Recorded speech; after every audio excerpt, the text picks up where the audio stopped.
जय हिंद दोस्तों, आप सभी का एक बार फिर से नए वीडियो में स्वागत है। दोस्तों आज हम लोग जो है एक प्रैक्टिस सेट लेके आए हैं जो कि सीडीपी का प्रैक्टिस सेट है, बाल विकास शिक्षण शास्त्र। दोस्तों मैं बता दूं कि यह जो क्वेश्चन है वह बिल्कुल ओरिजिनल क्वेश्चन है जो 7 जुलाई 2024 को एग्जाम हुए हैं, यानी कि जो सीटेट का जो परीक्षा 7 जुलाई 2024 को हुआ था उसमें का यह ओरिजिनल सीडीपी का क्वेश्चन है। तो मैं उम्मीद करता हूं दोस्तों कि यह सेट आप लोगों को बहुत पसंद आएंगे। और दोस्तों मैं क्वेश्चन पढ़ूंगा और मैं आंसर के भी टिक लगाऊंगा और आप भी प्रयास कीजिएगा आंसर के टिक लगाने का। दोस्तों अगर मैं बात करूं कि ये जो सीडीपी का क्वेश्चन है तो दोस्तों यह क्वेश्चन बिल्कुल ओरिजिनल क्वेश्चन है और इसमें कुछ जो है पेन से टिक लगाए हुए हैं। तो जो मैं अपने अभी इस वीडियो के माध्यम से जो टिक लगाऊंगा वो क्वेश्चन का राइट आंसर होगा। तो चलिए दोस्तों हम लोग आज का वीडियो शुरू करते हैं। टोटल 30 क्वेश्चन है। आप लोग भी प्रयास कीजिएगा, देखते हैं आप लोगों का कितना क्वेश्चन सही होता है और आप लोग इस सेट को लगाने के बाद कमेंट बॉक्स में जरूर कमेंट कीजिएगा कि आपने कितने क्वेश्चन को सही बनाए। चलिए दोस्तों आज का हम लोग फर्स्ट क्वेश्चन शुरू करते हैं। हमारा आज का पहला क्वेश्चन है, शिक्षकों, जी हाँ दोस्तों, शिक्षकों को शिक्षार्थियों के बीच यानी कि टीचर स्टूडेंट के बीच व्यक्तिगत विभिन्नता यानी कि पर्सनल जो डिफरेंसेस हैं, व्यक्तिगत विभिन्नताओं का सम्मान करना चाहिए और सभी शिक्षकों की आवश्यकता के अनुसार अपने शिक्षण में समायोजित करना चाहिए। कहने का मतलब शिक्षक और शिक्षार्थियों के बीच जो है डिफरेंसेज है उसका सम्मान करना चाहिए, यह कथन है। इसका निष्कर्ष है दोस्तों, आप लोग ध्यान से समझिएगा। इसका रीजन जो है, शिक्षकों को विशिष्ट विविध पृष्ठभूमि के शिक्षार्थियों को पढ़ाते समय उनके बीच सहयोग, समूह कार्य और बातचीत से बचना चाहिए। यानी ये कह रहा है कि जो विभिन्न विभिन्न डिफरेंसेस है ना, उससे टीचर को बचना चाहिए। तो कथन में है जो विभिन्नताओं का सम्मान करना चाहिए और रीजन में जो है इससे बचना चाहिए। आप लोग आंसर बताइएगा। इसका 1 नंबर आंसर है सही कथन, ए सही है और आर गलत है। यानी कि ये कह रहा है कि ए सही है आर गलत है। दूसरा कह रहा है ए और आर दोनों गलत है। तीसरा कह रहा है ए और आर दोनों सही है। चौथा कह रहा है ए और आर दोनों सही है लेकिन ए आर की व्याख्या नहीं है, लेकिन यहाँ पे ए आर की व्याख्या है। तो दोस्तों क्वेश्चन को एक बार फिर से समझते हैं कि शिक्षक जो है उन्हें स्टूडेंट के व्यक्तिगत विभिन्नता का सम्मान करना चाहिए, कथन है, लेकिन निष्कर्ष में रीजन है कि नहीं करना चाहिए। तो मैं बता दूं इसका जो राइट आंसर है दोस्तों ऑप्शन नंबर ए बिल्कुल राइट आंसर है। चलिए दोस्तों अगर मैं दूसरे क्वेश्चन की बात करूँ तो आज का हमारा दूसरा क्वेश्चन है। दोस्तों आप लोग भी इसका आंसर लगाने का प्रयास कीजिएगा और जैसे जैसे मैं क्वेश्चन का आंसर बताऊंगा आप लोग भी जो है इसका आंसर लगाने का पूर्णतः प्रयास कीजिएगा। दोस्तों आज का हमारा दूसरा क्वेश्चन है, जीन पियाजे और वाइगोत्स्की। जी हाँ दोस्तों, ये दोनों मनोवैज्ञानिक थे। जीन पियाजे और वाइगोत्स्की के सिद्धांत की एक प्रमुख सम्मान, यानी कि जीन पियाजे और वाइगोत्स्की थे, इनके जो सिद्धांत थे उनके प्रमुख जो है क्या क्या समानता है। समानता कहने का मतलब डिफरेंस नहीं, बिल्कुल इक्वल क्या था, तो ऑप्शन नंबर ए है। देखिए दोस्तों इसमें कुछ क्वेश्चंस में पेन का टिक लगा हुआ है। तो यह क्वेश्चन मैं बता दूं कि पेन का टिक जो मैंने क्वेश्चन ओरिजिनल जिसका पीडीएफ बनाया है तो उसमें पहले से ही लगा हुआ है, लेकिन जो राइट आंसर होगा दोस्तों जो मैं बताऊंगा अभी डिस्कशन के माध्यम से वो होगा। यानी जीन पियाजे और वाइगोत्स्की के बीच में क्या समानताएं हैं, तो बच्चों की स्वयं की शिक्षा में संलग्न और जुड़ाव, ये कहता है ये समानता है। ऑप्शन नंबर बी, संज्ञानात्मक प्रवृत्तियों में संस्कृति की भूमिका। ऑप्शन नंबर सी, भाषा और विचार के बीच संबंधों के बारे में चिंतन। ऑप्शन नंबर डी, बच्चों के विकास में चरण जैसी प्रगति। तो दोस्तों आप लोग जरूर से जरूर इसका आंसर टिक लगाने का प्रयास कीजिए। वहीं पे मैं बता दूं इसका राइट आंसर दोस्तों, तो पियाजे और वाइगोत्स्की दोनों मनोवैज्ञानिक थे, इनका अपना अपना मत था, लेकिन इन्होंने बताया कि बच्चों को स्वयं की शिक्षा यानी कि बच्चे जो खुद से करके सीखते हैं उनमें ये दोनों का विचार जो था समान था, यानी बच्चे जो है अपने आप से ज़्यादा सीखते हैं। चलिए दोस्तों अगर मैं नेक्स्ट क्वेश्चन की बात करूँ, आज का हमारा थर्ड क्वेश्चन है। चलिए दोस्तों मैं क्वेश्चन पढ़ता हूँ और उसका आंसर टिक लगाने का आप लोग प्रयत्न कीजिएगा, मैं भी आप लोग के साथ हेल्प करूँगा। छात्रों के विविध, ध्यान दीजिएगा दोस्तों, छात्रों के विविध समूहों को पूरा करने के लिए निम्नलिखित में से कौन सांस्कृतिक रूप से उत्तरदायित्व शिक्षण यानी कल्चरल शिक्षण का सही वर्णन करता है। यानी कि इसमें से बहुत सारे ऑप्शन हैं जो सांस्कृतिक रूप से शिक्षा का उत्तरदायित्व का सही वर्णन करता है। ऑप्शन नंबर 1 है सुविचारित है, ऑप्शन नंबर बी है अनुकूलित है, ऑप्शन नंबर सी विभेदित है, ऑप्शन नंबर डी मानकीकृत है। तो दोस्तों सीडीपी के अंतर्गत मैं बता दूं, सीडीपी के अंतर्गत जहां भी मानकीकृत का बात होता है ना, स्टैंडर्डाइज का, वो क्वेश्चन गलत होते हैं, यानी वो ऑप्शन गलत हो जाते हैं।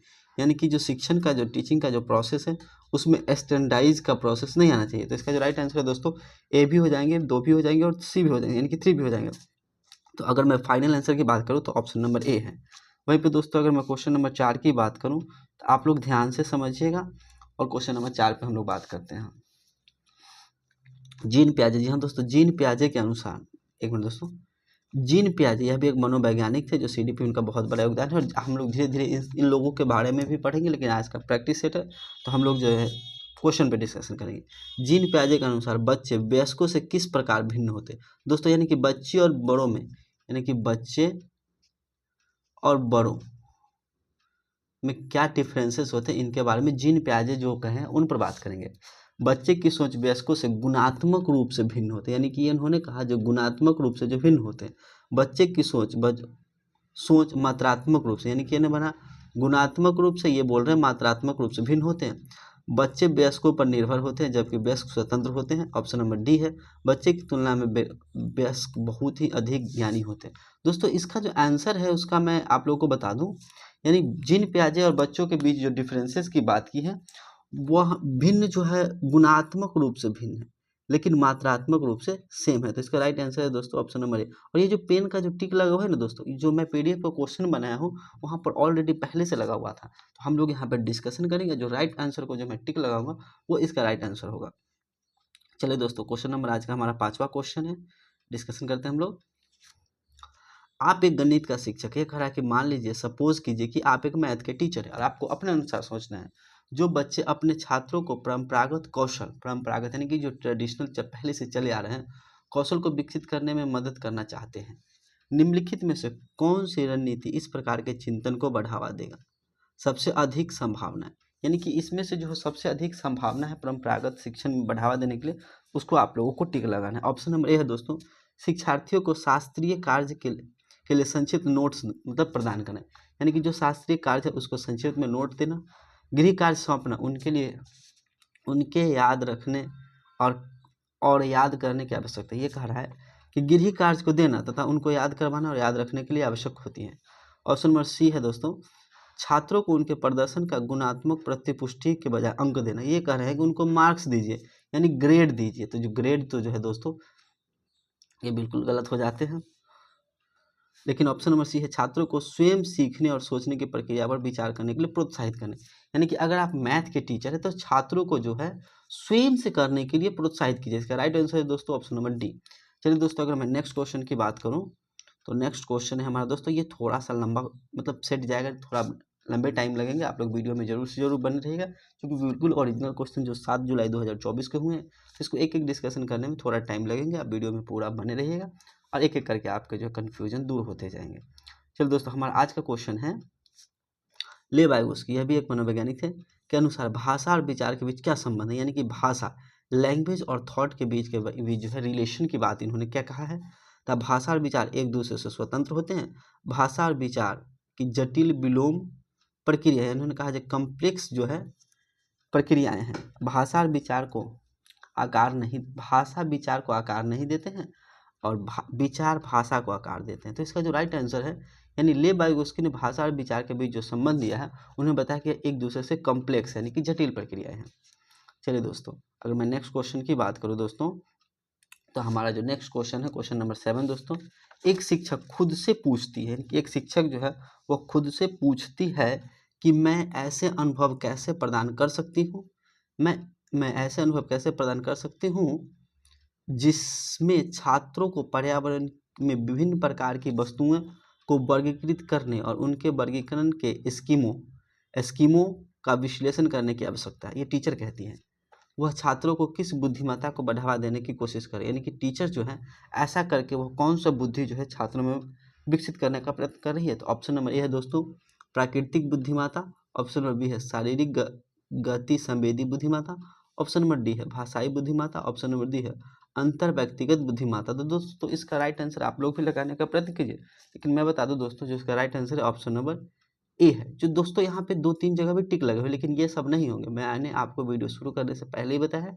कि पीडीएफ में पहले से कुछ क्वेश्चंस का जो मैंने जिनसे क्वेश्चन मतलब रिसीव किया वो टिक लगा चुके हैं, वो जब एग्जाम दिए थे तो इस वजह से ऐसे आप लोगों को देखने को मिलेंगे, लेकिन जो क्वेश्चन मैं टिक लगाऊंगा वही क्वेश्चन बिल्कुल राइट होंगे। चलिए दोस्तों, आज का क्वेश्चन नेक्स्ट क्वेश्चन है क्वेश्चन नंबर 8 है दोस्तों, छात्र ये 8वां क्वेश्चन है, छात्रों के लिए कक्षा में प्रतिक्रिया सबसे अधिक प्रभावी होती है, यानी छात्रों में कक्षा में जो प्रतिक्रिया है वो सबसे अधिक प्रभावी तब होती है जब इस बात पर ध्यान केंद्रित करता है कि बच्चा क्या नहीं कर सकता बजाय क्या कर सकता है, इस पर फोकस करता है। और यह वर्ष के अंत में यह वर्ष के अंत में परीक्षण और परीक्षा पर केंद्रित हो, यानी कि छात्रों के बीच जो है परीक्षा यानी एग्जाम्स पर केंद्रित होने चाहिए। यह छात्रों के तुलनात्मक श्रेणी प्रदान करें, एक दूसरे से मतलब तुलना करना, ये बताया रहा है। वहीं पे यह सीखने की गतिविधि के दौरान और पश्चात भी होता है, यानी छात्रों के बीच जो सबसे अधिक प्रभावी प्रतिक्रिया है जब आप सीख रहे हैं उसके दौरान और उसके पश्चात भी होने चाहिए। तो इसका जो राइट आंसर ऑप्शन नंबर 4 हो जाएगा, यानी कि ऑप्शन नंबर डी। चलिए दोस्तों, अगर मैं नेक्स्ट क्वेश्चन की बात करूँ तो हमारा आज का 9वां क्वेश्चन है, ध्यान से आप लोग समझते जाइएगा और हम लोग डिस्कशन करते हैं। रमा दोस्तों, रमा एक शिक्षिका है, मतलब एक शिक्षिका है जो वाइगोस्की के सिद्धांत को अपने कक्षा में लागू कर रही है, यानी जो लेव वाइगोस्की थे उनके सिद्धांत को, जिनकी भाषा से संबंधित उन्होंने सिद्धांत दिया था, उसको लागू कर रही है। वह एक चुनौतीपूर्ण कार्य को पूरा करने के लिए छात्रों को समूह में काम करने के लिए नियुक्त करती है, यानी कि एक बहुत ही चुनौती वाला कार्य है। कार्य के दौरान एक छात्र का एक महत्वपूर्ण संकल्पना को समझने के लिए संघर्ष करता है। रमा के लिए इस छात्र की मदद करने में सबसे प्रभावी तरीका, यानी कि रमा जो है छात्र को एक मतलब कार्य भी संपन्न सौंपती है और उसमें वह क्या मदद कर सकती है। तो इसके बारे में कोई आंसर है दोस्तों, आप लोग भी इसका आंसर लगाने का प्रयत्न कीजिएगा। छात्र को एक अलग कार्य सौंपे जो उनको योग्यताओं के अनुकूल हो, यानी ये कह रहा है कि जिसके जितना कैपेसिटी है उसके अनुसार ही कार्य दे। दूसरा ऑप्शन है छात्रों को साथ समस्या पर काम करे और समूह के अन्य सदस्यों को शामिल करते हुए आवश्यकता अनुसार मार्ग निर्देशन और प्रतिपुष्टि प्रदान करें। ये कह रहा है कि छात्रों को रीइंफोर्समेंट दे, यानी उनको जो है हेल्प करे और उसके बारे में बताएं। ऑप्शन नंबर सी है छात्रों को समस्या का उत्तर प्रदान करें ताकि समूह में आगे बढ़े। ये कह रहा है कि नहीं, छात्र को प्रॉब्लम है उसका डायरेक्ट आंसर दे दीजिए और आगे बढ़ जाइए। ये ऑप्शन नंबर सी का है। ऑप्शन नंबर डी है दोस्तों, छात्रों को समस्या को स्वयं हल करने का प्रयास करने के लिए प्रोत्साहित करें। ऑप्शन नंबर डी कहता है छात्रों को जो भी प्रॉब्लम है उसको खुद से करने के लिए कहे, जो तुम कर सकते हो, you can do it, you can do it. तो दोस्तों वाइगोस्की के अनुसार जो इसका राइट आंसर है ऑप्शन नंबर बी आंसर हो जाएगा, क्योंकि छात्रों को समस्या पर काम करने और समूह के अन्य सदस्यों को शामिल करें, यानी कि जब एक साथ बहुत सारे लोग काम करेंगे तो कुछ न कुछ नए चीज़ें का जो है इन्वेंशन होगा, ये ऐसा वाइगोस्की का मानना था। चलिए दोस्तों, हम नेक्स्ट क्वेश्चन की बात करते हैं। हमारा आज का नेक्स्ट क्वेश्चन है, नेक्स्ट क्वेश्चन पे बात करते हैं दोस्तों। भावनाओं, व्यक्तिगत और सामाजिक संबंधों में परिवर्तन की स्थिरता किस विकास में शामिल है। कहने का मतलब दोस्तों, भावनाओं, व्यक्तिगत और सामाजिक संबंधों में परिवर्तन किस विकास में शामिल है। मनोसामाजिक विकास, मनोसामाजिक विकास। ऑप्शन नंबर बी है संज्ञानात्मक विकास। ऑप्शन नंबर डी है व्यक्तिगत विकास। ऑप्शन नंबर डी है भावनात्मक विकास। तो दोस्तों इसका जो राइट आंसर है ऑप्शन नंबर ए, यानी कि मनोसामाजिक विकास। अब नेक्स्ट क्वेश्चन है हमारा दोस्तों आज का 11 नंबर क्वेश्चन है, रचनावादी शिक्षण गतिविधियों को डेंस अधिगम की ओर ले जाता है, यानी कि जो कंस्ट्रक्टिविज्म टीचिंग है वो किसकी ओर ले जाता है, तयत्रवत मतलब जैसा कि तैसा की ओर। ग्रहणशील दोस्तों।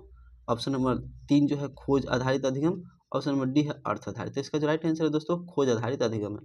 चलिए दोस्तों क्वेश्चन नंबर 12 पे बात करें। दोस्तों ये जो सीटेट का क्वेश्चन होते हैं ये थोड़ा टाइम टेकिंग होते हैं, तो आप लोग वीडियो में जरूर अंत तक बने रहिएगा और आप लोग बताइएगा मुझे कमेंट के माध्यम से आप लोगों को कितने क्वेश्चन सही हुए।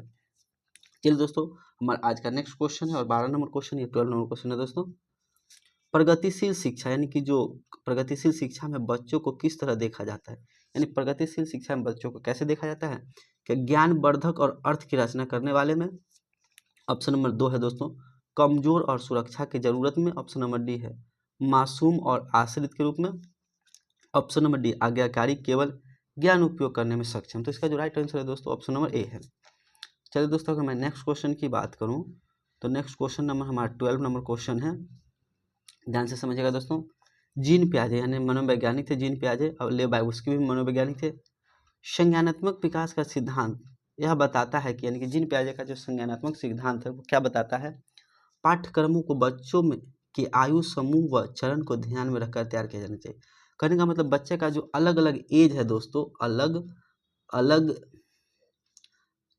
आयु के लिए अलग अलग पाठ्यक्रम होना चाहिए, जीन पियाजे कहते हैं। ऑप्शन नंबर बी है दोस्तों शिक्षण का बाल गतिविधि के परिणाम पर होना चाहिए, न कि सोचने की, यानी कह रहा है कि ये रिजल्ट पे होना चाहिए, न कि थिंकिंग पे होना चाहिए। ऑप्शन नंबर सी है दोस्तों व्यवहार को दंड और पुरस्कार के माध्यम से अनुकूलित किया जाना चाहिए, यानी कि जो व्यवहार है उनका उसको पुरस्कार और दंड के माध्यम से जो अनुकूलित करना चाहिए। ऑप्शन नंबर डी है दोस्तों अवधारणाओं को जटिल से सरल क्रम में सिखाया जाना चाहिए। ये कह रहे हैं कि जो भी कंसेप्ट है ना उसको पहले जो जटिल है यानी कि जो हार्ड है उससे आसान की ओर लाना चाहिए। तो इसका जो राइट आंसर है दोस्तों ऑप्शन नंबर ए हो जाएगा, जीन पियाजे का। चलिए दोस्तों, अगर मैं नेक्स्ट क्वेश्चन की बात करूं तो नेक्स्ट क्वेश्चन है हमारा दोस्तों, आप लोग ध्यान से समझिएगा। महारत हासिल करने के लक्ष्य निर्धारण करने से छात्रों को अभिप्रेरणा और योग्यता के बारे में विचार कैसे प्रभावित होते हैं। ये कह रहा है कि महारत हासिल यानी किसी भी चीज़ में अगर आप जो है मास्टर्ड प्राप्त करना चाहते हैं, मास्टर ओरिएंटेड बनना चाहते हैं, तो इसके लिए अभिप्रेरणा यानी कि मोटिवेशन को और योग्यता के बारे में विचार कैसे प्रभावित होते हैं। ऑप्शन नंबर ए है दोस्तों, 1 नंबर ऑप्शन है। यह अवसर योग्यता के स्थिर दृष्टिकोण में बढ़ी हुई बाहरी अभिप्रेरणा यानी कि बाहरी जो मोटिवेशन है उसके विश्वास को दर्शाता है, यानी कि एक्सटर्नल मोटिवेशन को। ऑप्शन नंबर 2 है दोस्तों, यह अवसर योग्यता में वृद्धिशील दृष्टिकोण को बढ़ावा बढ़ी हुई बाहरी अभिप्रेरणा को विश्वास को दर्शाता है। अभी बाहर की अभिप्रेरणा के बारे में बता रहे हैं। ऑप्शन नंबर डी है दोस्तों, यह अवसर योग्यता में स्थिर दृष्टिकोण की बढ़ी हुई आंतरिक अभिप्रेरणा, ये इंटरनल मोटिवेशन को और विश्वास को दर्शाता है। ऑप्शन नंबर डी है दोस्तों, यह अवसर योग्यता में बुद्धिशील वृद्धि और बढ़ती हुई आंतरिक अभिप्रेरणा और विश्वास को दर्शाता है। तो इसका तो राइट आंसर है दोस्तों ऑप्शन नंबर 4 आंसर हो जाएगा राइट आंसर, क्योंकि योग्यता में जो बुद्धिशील दृष्टिकोण है ना इसको दर्शाता है। चलिए दोस्तों, अगर मैं 15 नंबर क्वेश्चन की बात करूँ दोस्तों, देखते ही देखते हम लोग 15 नंबर क्वेश्चन पे आ गए और 15 क्वेश्चन और बचे हुए हैं। तो चलिए दोस्तों, मैं उम्मीद करता हूँ कि ये सारे जो क्वेश्चन है आप लोग भी जो इसको टिक लगाते होंगे। लेकिन वहीं पर मैं बात करूँ दोस्तों, इस क्वेश्चन की अगर डिस्कशन की बात की जाए तो चलिए दोस्तों, क्वेश्चन का हम लोग कथन है किशोरावस्था यानी कि जो एडोलसेंस होते हैं के दौरान जो है जेंडर अपेक्षाओं के अनुरूप स्त्रीत्व या पुरुषत्व के परंपराओं का पालन करने के लिए एक दबाव बढ़ जाता है, यानी कि किशोरावस्था में जो है स्त्री और पुरुष में जो है अलग अलग जो है रूप देखने को मिलता है उनको, यानी कि दबाव मिल जाता है। रीजन है जेंडर और जेंडर भूमिकाएं जैविक रूप से निर्धारित होती है, यानी कि जेंडर और जेंडर भूमिकाएं हैं वह जैविक रूप से निर्धारित होती है, न कि बायोलॉजिकल रूप से। तो इसका जो राइट आंसर है दोस्तों, ये कह रहा है कि ए सही है लेकिन आर गलत है, यानी कि जेंडर और जेंडर की भूमिकाएं जैविक रूप से निर्धारित नहीं होती, यह तो बायोलॉजिकल रूप से निर्धारित होती है। तो इसका तो पहला ही क्वेश्चन का जो आंसर है दोस्तों हमें मिल गया, तो आगे पढ़ने की ज़रूरत भी नहीं है। चलिए दोस्तों, अगर मैं नेक्स्ट क्वेश्चन की बात करूँ तो आज का हमारा 15 नंबर क्वेश्चन है दोस्तों, आप लोग ध्यान से समझते चलिएगा और इसका राइट आंसर है उसकी तरफ भी हम लोग बात करेंगे। चलिए दोस्तों, हमारा आज का क्वेश्चन का ये भी स्टेटमेंट एंड कंक्लूजन का क्वेश्चन है।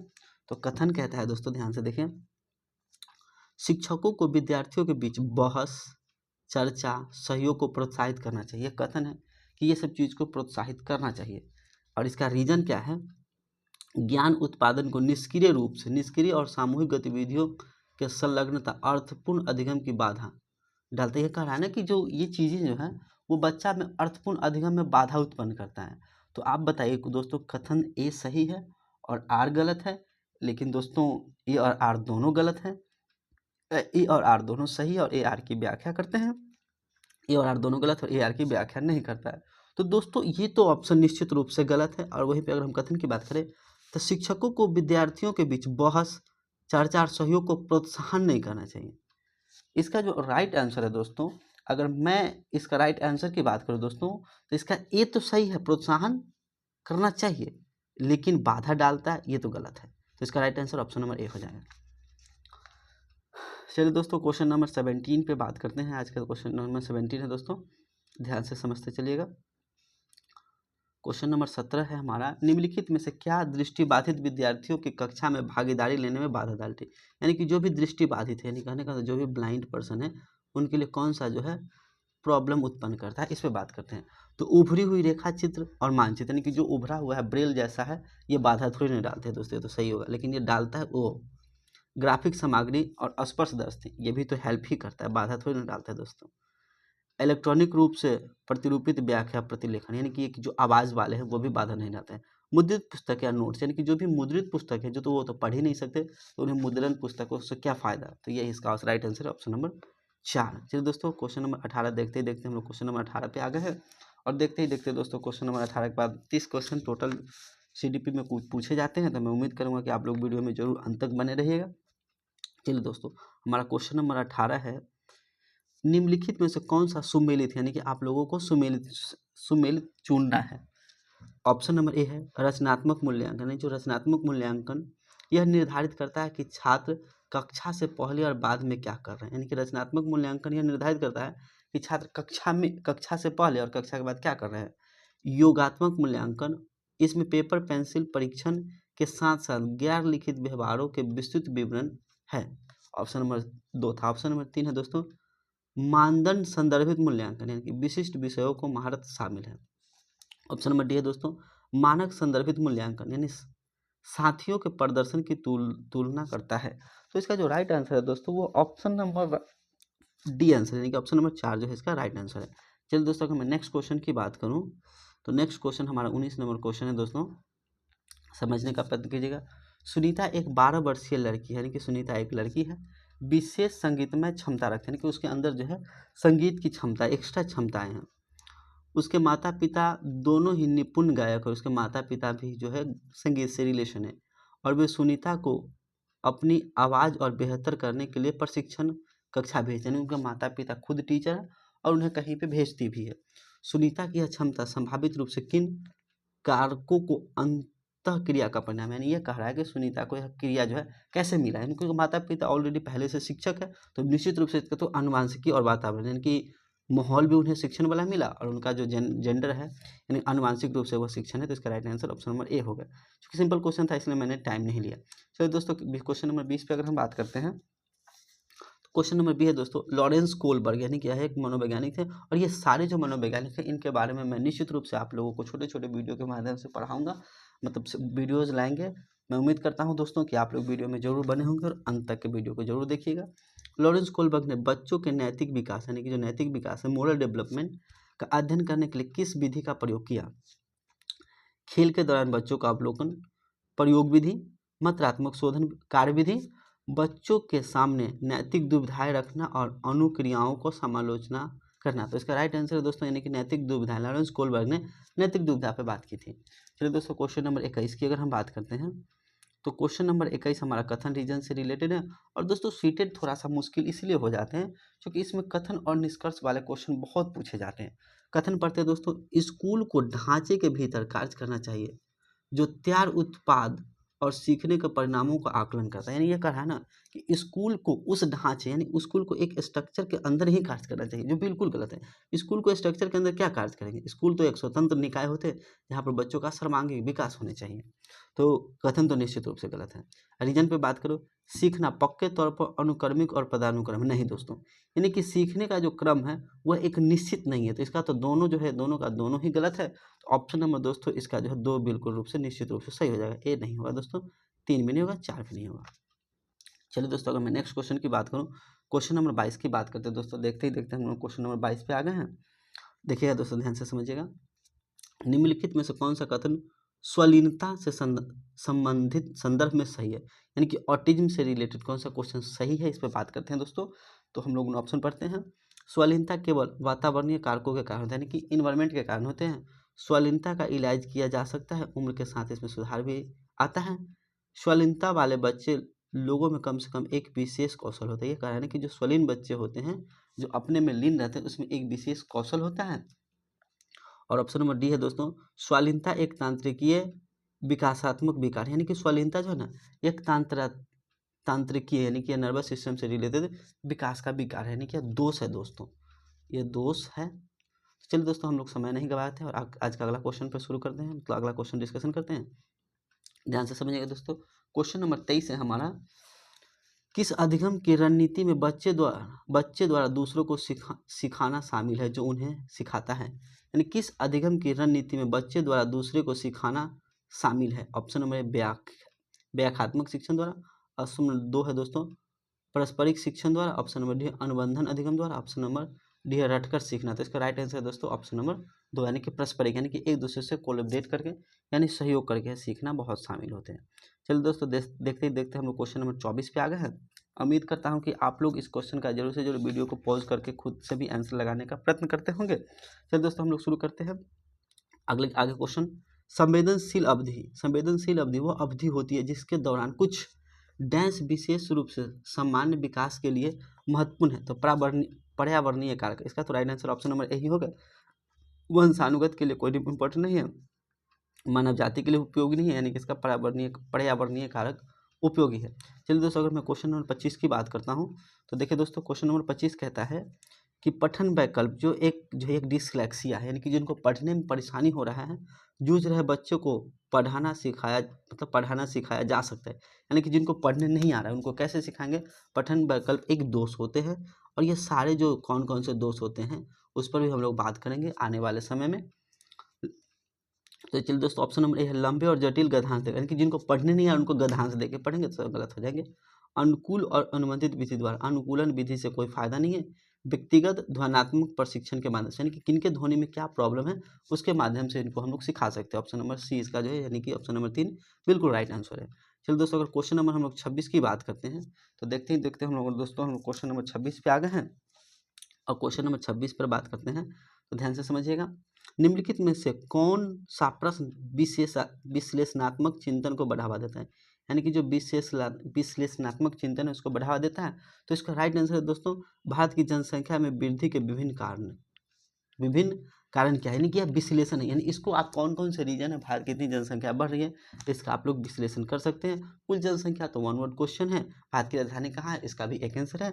और भारत के कितने राज्य, सबका एक आंसर है, लेकिन इसमें आप लोग जो विश्लेषण कर सकते हैं। चलिए दोस्तों, अगर हम लोग का 27 नंबर क्वेश्चन की बात करें तो यह भी कथन और निष्कर्ष से रिलेटेड क्वेश्चन है। और दोस्तों, सीटेट में कथन और निष्कर्ष वाले क्वेश्चन जो है वो थोड़ा टफ हो जाते हैं। चलिए दोस्तों, हम लोग कथन पढ़ते हैं, कथन भी पढ़ेंगे और साथ साथ रीजन भी पढ़ेंगे और डायरेक्ट इसके हम लोग आंसर पर बात करेंगे। शिक्षकों को बच्चों के लिए, दोस्तों ध्यान से आप लोग समझिएगा, शिक्षकों को बच्चों को प्रयोग के लिए बहुत सारे अवसर देने चाहिए, बिल्कुल सही बात है। और उदाहरणों और गैर उदाहरणों पर भी चर्चा करना चाहिए, बिल्कुल सही है। बच्चे में गलत धारणाओं से निपटने का एक रचनात्मक तरीका विपरीत उदाहरण प्रदान करना, बिल्कुल सही है दोस्तों। यानी कि बच्चे में अगर कोई चीज़ गलत हो रहा है तो उन्हें जो है विपरीत उदाहरण देना चाहिए। यानी कि अगर अच्छा व्यक्ति को है उसका उदाहरण देने में बच्चों पे अच्छा प्रभाव पड़ता है तो इसका दोस्तों कथन भी सही है और रीजन भी सही है और इसका यह व्याख्या भी करता है। तो इसको राइट आंसर है दोस्तों, ऑप्शन नंबर 3 इसका राइट आंसर है। चलिए दोस्तों, क्वेश्चन नंबर 28 की बात करें तो क्वेश्चन नंबर 28 है दोस्तों, यह भी कथन निष्कर्ष से रिलेटेड क्वेश्चन है। और मैं उम्मीद कराऊंगा दोस्तों कि आप लोग जरूर से जरूर वीडियो को पॉज करके इसका आंसर खुद से लगाते होंगे। चलिए दोस्तों, हम लोग क्वेश्चन पढ़ते हैं और इससे आप लोग नहीं घबराएगा। ऑप्शन में जो दोस्तों टिक लगे हुए हैं तो मैंने पहले ही बताया कि मैं जहाँ से क्वेश्चन मतलब जिन लोगों से जिनसे प्राप्त किया है वो ऑलरेडी इस क्वेश्चन को पेन से टिक लगाए हुए थे, तो मैंने इसको इरेज करने का प्रयत्न नहीं किया। चलिए दोस्तों, कथन पढ़ते हैं, उसका निष्कर्ष भी हम लोग निकालेंगे। कथन है, एशियाई संस्कृति जो सामाजिक सद्भावना पर जोर देते हैं, क्रोध की व्यक्तिगत को प्रोत्साहित किया जाता है और शर्म को प्रोत्साहित किया जाता है। यानी एशिया में जो, यानी कि हम लोग जो रहते हैं एशिया महादेश में, वहाँ पे शर्म को प्रोत्साहित किया जाता है, यानी बड़े छोटों में विभिन्नताएं दिया जाता है। तो ये तो राइट है। और रीजन है, भावनाएं व्यक्ति परक है और सीखने में कोई भूमिका नहीं निभाती। जैसे भावना से तो दोस्तों सीखने में बहुत भूमिका निभाती है, तो यह तो बिल्कुल गलत है, यानी कि ए सही है लेकिन आर गलत है। चलिए दोस्तों, अगर मैं नेक्स्ट क्वेश्चन की बात करूँ, क्वेश्चन नंबर 29 पर हम लोग बात करते हैं। तो ध्यान दीजिएगा दोस्तों, विद्यार्थियों के समालोचनात्मक चिंतन को विकसित करने के लिए एक शिक्षक, यानी कि क्रिटिकल थिंकिंग को विकसित करने के लिए शिक्षक को क्या करना चाहिए? ऐसे सवाल देना चाहिए जिसका निष्कर्ष व्याख्या के रूप में शामिल हो, बिल्कुल सही। यानी कि एक आंसर बने, बिहार की राजधानी कहाँ है? पटना। भारत की राजधानी कहाँ है? दिल्ली। भारत कब स्वतंत्र हुआ? 1947 में। इस टाइप के क्वेश्चन से आप लोग व्याख्या नहीं कर सकते हैं। चलिए दोस्तों, अगर मैं नेक्स्ट क्वेश्चन और आज के जो है लास्ट क्वेश्चन पे बात करता हूँ तो क्वेश्चन नंबर जो हमारा 30 है दोस्तों, आप लोग बिल्कुल वीडियो में बने रहिएगा और हम लोग इस पर भी डिस्कशन करेंगे। यानी समावेशी कक्षा, यानी इंक्लूसिव एजुकेशन पे बात की जा रही है। तो दोस्तों आप लोग समझिएगा, अलग अलग विभिन्नताओं के अनुसार विभेदित निर्देश दिए जाना चाहिए। यानी कि अगर बच्चों में अलग अलग डिफरेंसेज है तो उसको अलग अलग निर्देश भी दिया जाना चाहिए, बिल्कुल राइट आंसर है। तो दोस्तों, आप लोगों ने देखा कि कैसे मैंने जो है बिल्कुल ही सटीक तरीके से आप लोगों के पूरे जो 7 जुलाई को जो क्वेश्चन पूछे गए थे सीटेट के अंतर्गत एग्जाम में 2024 में, मैंने सारे क्वेश्चंस को आप लोगों के बीच डिस्कशन कराने का प्रयास किया विथ ऑप्शन और साथ में साथ राइट आंसर है। मैं उम्मीद करता हूँ कि दोस्तों ये जो वीडियो है आपको बिल्कुल पसंद आए होंगे।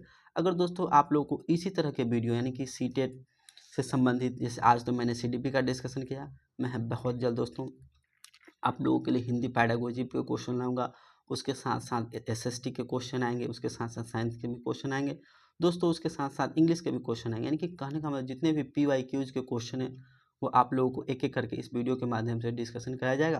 दोस्तों, अगर आप लोगों को यह वीडियो पसंद आया होगा तो मैं आप लोगों से एक छोटा सा रिक्वेस्ट करूंगा कि आप लोग वीडियो को जरूर से जरूर लाइक करें और अपने दोस्तों के साथ शेयर करें। दोस्तों अगर आपका मन करे, दिल करे, तो आप चैनल को जरूर से जरूर सब्सक्राइब करें, अन्यथा नहीं करें।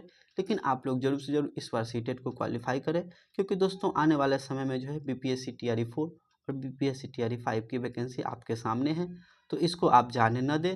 यही मेरी आप लोगों से गुजारिश है। चलिए दोस्तों, यहीं पे मैं वीडियो को अंत करता हूँ। Thank you. जय हिंद।